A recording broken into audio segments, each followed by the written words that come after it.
We are a quarter of the way through the year, so just like they do in school, it's report card time. I started on this topic in my last video, so if you missed that one, go check it out after you watch this one, but basically I'm going through every single NBA team, giving them a grade based on how they are performing compared to the expectations that they entered the season with.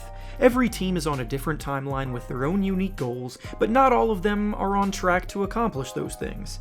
Last video I went through the teams in the Eastern Conference, so today we're finishing up with the teams in the Western Conference. Before we start though, it turns out a good amount of you watching right now aren't even subscribed to the channel, so if you enjoy the content, consider hitting the subscribe button, as not only does it help out a ton, but it also very much appreciate it. Now with that being said, let's begin. Going in alphabetical order, we'll start with the Dallas Mavericks, and their first quarter grade is a B. After a disappointing end to last season, the Mavericks desperately needed a bounce back, and so far they've been doing just that, getting firmly back into the playoff picture. Luka Doncic and Kyrie Irving have more synergy together, and they found a promising big man in the draft in Derek Lively, but one thing that makes me a bit worried is the fact that they really haven't improved all that much defensively from last year, which, ranking 25th on that end at that point, just might not be good enough in the long run. Next is the Denver Nuggets, and their first quarter grade is a B+. The Nuggets are the defending champions, so they're comfortable with what they have, and despite dealing with an injury to Jamal Murray that has held him out of over half of their games so far, they are still hanging around the top of the West in third place in the standings. I will say, their bench production is a bit concerning after losing Bruce Brown to the Pacers this offseason, but when healthy, their starting lineup is built for success, so it's definitely not something to overreact to. Up next is the Golden State Warriors, and their first quarter grade is a D. We may be witnessing the end of the line for the Warriors core that has dominated for so long. Steph Curry is still at the top of his game, but Klay Thompson and Andrew Wiggins are playing some of the worst basketball of their careers, Chris Paul can't score the ball anymore, and Draymond Green just isn't as dominant defensively as he once was. They have a losing record sitting in 11th place in the West, which is close to worst case scenario for a team all in on winning.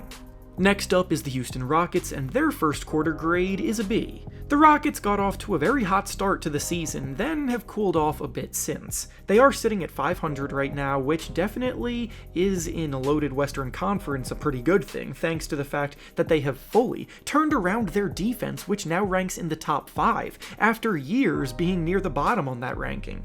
Dylan Brooks and Fred VanVleet have been great additions, Alperen Sengun is breaking out into legit star in the league, and Jabari Smith looks more confident as well. Jalen Green is struggling to score the ball efficiently, and Amen Thompson's NBA career has been a bit rocky at the start, with injuries already slowing him down, but overall, it's been a very solid start for Houston. Next up is the Los Angeles Clippers, and their first quarter grade is a D. The Clippers put together a team filled with star talent for one reason: to win a championship. Trading for James Harden solidified that fact. Since trading for him, though, things have been way rockier than you would have liked for a team trying to compete at the highest level.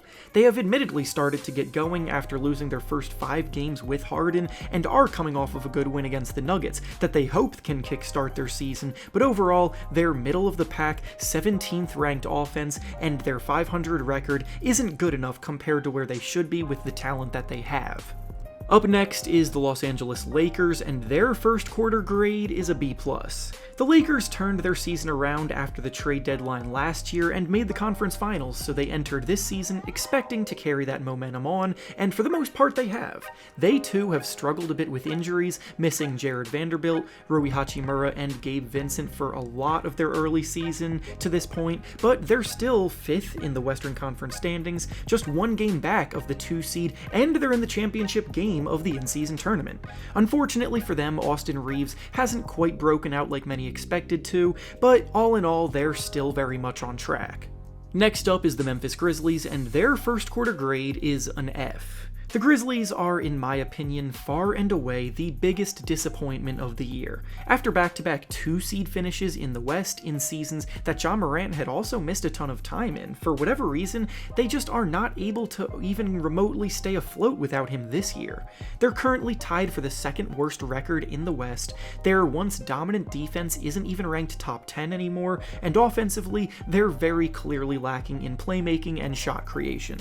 The absence of Steven Adams hurts, and losing Tyus Jones was also a bigger loss than anyone expected it to be, so now they've dug themselves a massive hole before Morant can even get back on the court. Up next is the Minnesota Timberwolves, and their first quarter grade is an A+. The Timberwolves have come out and blown all expectations out of the water. They have the best record in the entire NBA right now, they're the top-ranked defense, and Rudy Gobert and Karl Anthony Towns as a partnership looks so much more cohesive than it did last year. Plus, Anthony Edwards is blossoming into a legit superstar. They could not possibly be exceeding expectations anymore, so they deserve the perfect grade for their perfect start. Next up is the New Orleans Pelicans, and their grade for the first quarter is a B. The Pelicans, like a few other teams already discussed, have done a solid job skating by after dealing with some key injuries to guys like CJ McCollum, Trey Murphy, and Jose Alvarado. They still have a winning record despite neither Zion Williamson or Brandon Ingram playing their best basketball too, so there is reason to believe that their best basketball is still to come this year. Up next is the Oklahoma City Thunder, who get a first quarter grade of an A. There was hope that the Thunder could be primed for a breakout, and obviously with young teams like this you have to have some caution, but the Thunder have been going full speed ahead this year and are currently in second place in the West. Shai Gilgeous-Alexander continues to prove he's one of the best guards in the league, Chet Holmgren is making an immediate impact as a shot blocker and floor spacer, and they have such a well-balanced rotation that has them currently ranked in the top 5 of the league both offensively and defensively. Next is the Phoenix Suns, and their first quarter grade is a B-. The Suns are another team that made a big splash in the offseason bringing in Bradley Beal to the mix, but through 21 games this move is looking to be a lot riskier than originally thought. Beal has only been able to play in 3 games this season because he has a nagging back injury, and the thing about back injuries is they can stick around with you for a while. The Suns are in 7th in the Western Conference, which is fine, but their goal is to win a championship, and if Beal gets hampered by injuries, then their ability to make a deep run definitely takes a hit.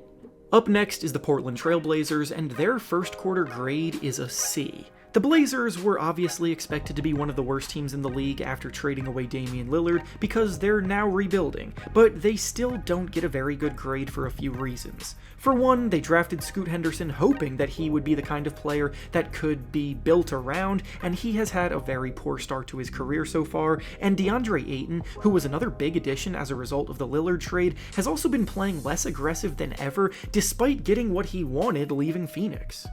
Next is the Sacramento Kings, and their first quarter grade is a B-. The Kings are still in the playoff hunt with a record of 11-8, but there's a big difference between how they played last year compared to this year. Last season, they snapped their playoff drought because they had the league's best offense, which helped them overcome their insufficient defense. This year, they're just the 13th ranked offense, and in the long run, I have a hard time buying into them if they're not lighting teams up on a nightly basis anymore. Up next is the San Antonio Spurs, and their first quarter grade is a B. The Spurs were expected to be one of the worst teams in the league this year, so I'm not bothered by their losing because they are experimenting a good bit. Victor Wembanyama has shown plenty of flashes of a future superstar in the making, Jeremy Sohan is being experimented with as a point guard, which is kind of interesting, and they're doing things a rebuilding squad is supposed to do. And finally, the last team up is the Utah Jazz, and their first quarter grade is a C. The Jazz did a fantastic job developing Lauri Markkanen last season, and when they traded for John Collins this offseason, the hope was that they could get him back to his former 20-10 ways as well, but that has not really happened. Walker Kessler has also regressed a bit, and while Keontae George has looked very good for a young rookie early on in his career, they're just a group that hasn't shown much sign of life on either end of the floor. And with that being said, that's all I have for you today. Make sure to like the video, subscribe to the channel, and comment down below how you would grade these teams so far. Thanks for watching, and I'll see you all next time.